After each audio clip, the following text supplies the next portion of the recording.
Good evening, Matt Wordsworth with ABC News.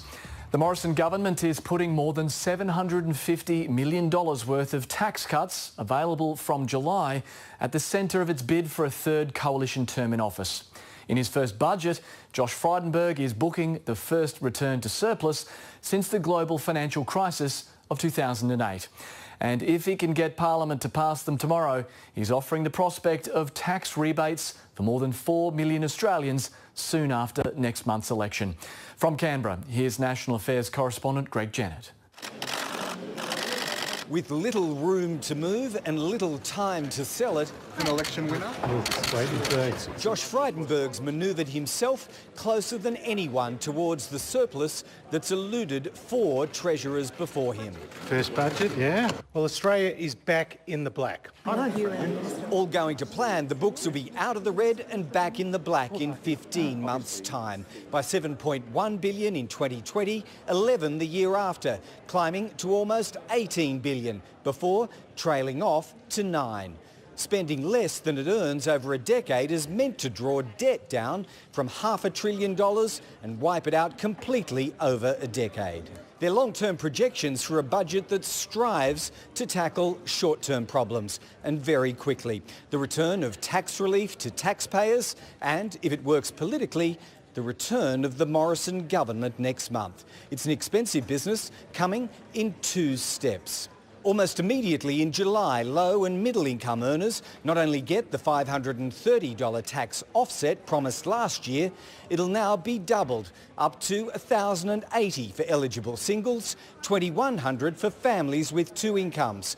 4.5 million people will be due those full amounts within weeks. The biggest tax cuts since the Howard government. Well, this will grow the economy. Later, 2 elections away, comes the second stage. The 32.5-cent tax rate goes and is replaced by a 30-cent rate, leaving Australia's taxpayers spread across 3 brackets. Almost a quarter on less than $45,000 a year, paying 19 cents in the dollar. 70% earning between $45,000 and $200,000 on the 30-cent rate. And the 6% earning above that, paying marginal tax at 45 cents in the dollar. Total cost, $158 billion over 10 years. Tax relief now, and even the expensive bits delivered later in 2024, sounds like the bounty of an economy and a budget doing well. But it doesn't exactly work like that in the years ahead. It's also a kind of pump priming insurance against economic slowdown. And with house prices faltering or full-on falling, there are risks there. The idea is to get people spending again, and from tonight there's $400 million worth of incentives for business to do that. Firms turning over up to $50 million a year can buy tools and equipment and gain an instant tax write-off for any asset worth up to $30,000. After the struggles of the Turnbull government, there's nothing new for big business tonight, except an extra pot of money for the tax office to go after them in the continuing crackdown on corporate tax avoidance. And there's the vast network of road and rail infrastructure projects, much of it already flagged. There'll be cranes, there'll be hard hats, there'll be heavy machinery across the country.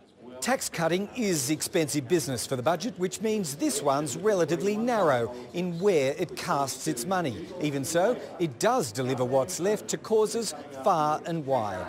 $500 million for job skills, 80,000 apprenticeships and bonuses for employers who hire them. $528 million over 5 years for the Royal Commission to delve into abuse of the disabled. A long-term emergency response fund will be set up to help cover the costs of drought and flood on the land. Long-frozen Medicare payments for GP services will thaw and rise again from July. And the ABC gets $43 million, mostly to maintain regional news services. This budget's designed to win friends and offend few. Whether it achieves that objective will mostly be measured at the election. Only the energy assistance payments for pensioners and welfare recipients will be treated as a priority to pass into law on the one day left for Parliament to do that, which is tomorrow. The rest is up to voters at the ballot box in May. And Treasurer Josh Frydenberg has just delivered his budget speech to Parliament. Here's some of what he had to say. This budget builds on our plan for a stronger economy. A stronger economy that benefits you, your family, your business, your community, your country.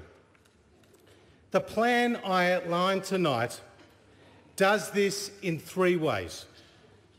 First, it restores our nation's finances without increasing taxes. Yeah. Second, it strengthens our economy and creates more jobs through a new significant skills and infrastructure agenda without increasing taxes. Yeah. And third, it guarantees essential services like schools and hospitals and aged care while tackling the cost of living, all without increasing taxes. I am pleased to announce a budget surplus of $7.1 billion.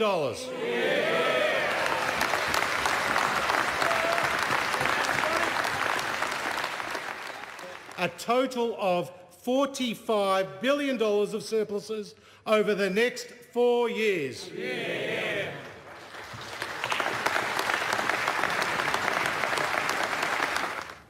Queensland will be a key battleground in the coming federal election, so let's bring in state political reporter Josh Bavis. Josh, is there enough in this budget to win Queenslanders over?